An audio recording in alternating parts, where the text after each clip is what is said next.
30 سال پیش پام رسید به زمین، مثل غریبه‌ای که برای بار اول میاد تو جمع. اولش چیزای کمی میدونستم، بهم اسمم رو یاد دادن، سعی کردم در موردشون بیشتر بدونم، تلاش میکردم باهاشون آشنا بشم. اسمم رو میگفتم و دنبال دوست میگشتم. بزرگتر شدم، اطلاعاتم بیشتر شد، ولی نمیدونم چرا هرچی بیشتر میشناختم به جای اینکه بیشتر آشنا بشم بیشتر باهاشون غریبه میشدم.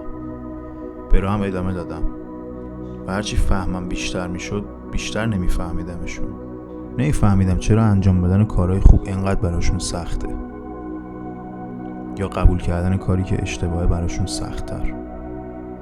یه جای ایراد رو میذاشتم رو خودم که مشکل از منه. شاید مگه میشه این همه موجود عجیب غریب رفتار کنن؟ که یه صدای خیلی آروم بهم میگفت آره میشه، و منم به چشم خودم دیدم که شد.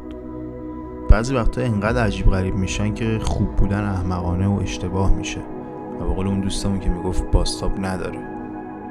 از اونجا بود که به خودم اومدم و دیدم خیلی گذشته از وقتی رسیدم تا الان و باید باهاش کنار بیام که زمان و مکان میتونه مهمترین چالش زندگی من باشه.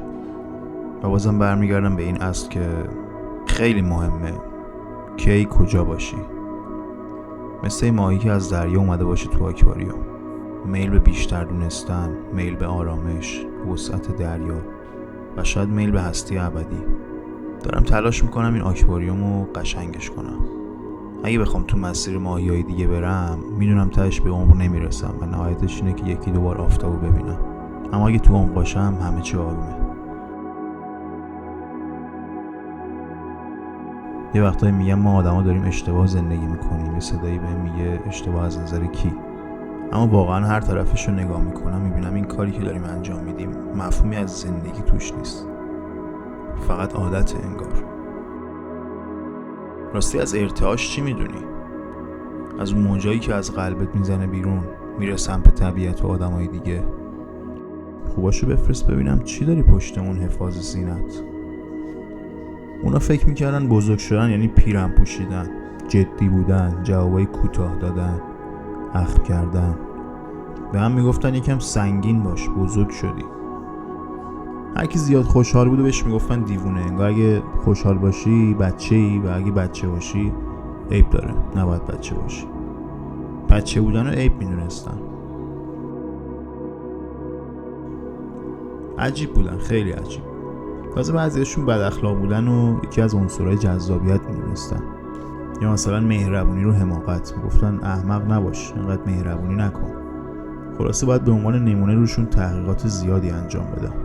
موجودات اینجا از اینکه همه واسه هم نقش بازی کنن و کسی به روی اون یکی نیاره لذت میبرن. انگار تفریحشونه.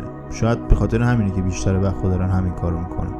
اونا حتی آفریننده خودشون هم قضاوت میکردن، حتی سر بود و نبودش سالها با هم بحث میکردن.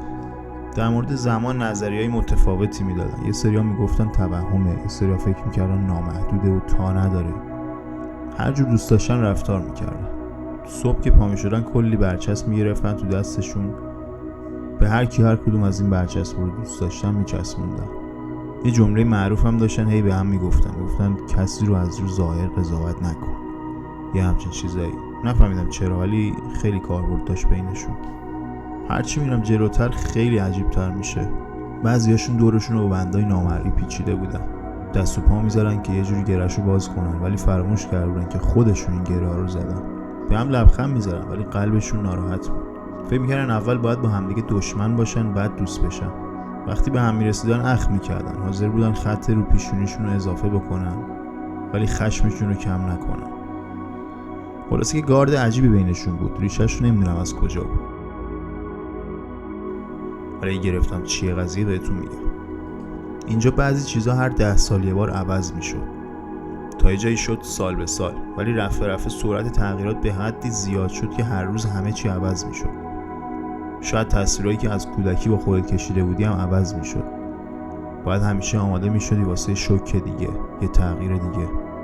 آدما رو با گوشی‌های باتریدار به هم وصل کرده بودن، میتونستی هیپنوتیزم رو تو چشاشون ببینی. دیگه حواسا مثل قدیم جمع نبود و جمله یادم رفت و بیشتر میشنیدی.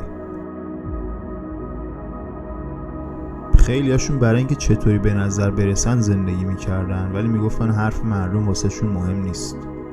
یه گوشه از ذهنشون رو اختصاص داده بودن به اینکه اگه این کارو انجام بدن خوبه یا بده، ولی نه از نظر خودشون، از نظر همون مردمی که میگفتن. اصلا نمیفهمیدن مردم دقیقاً چیه. خیلی از مسیرهای زندگیشون رو عوض میکردن و خیلی وقتا کاری که دوست نداشتن رو انجام میدادن. این موجودات از چیزی که فکرشو میکردم عجیب‌تر بوده. انگار همیشه یکی داشت نگاهشون میکرد.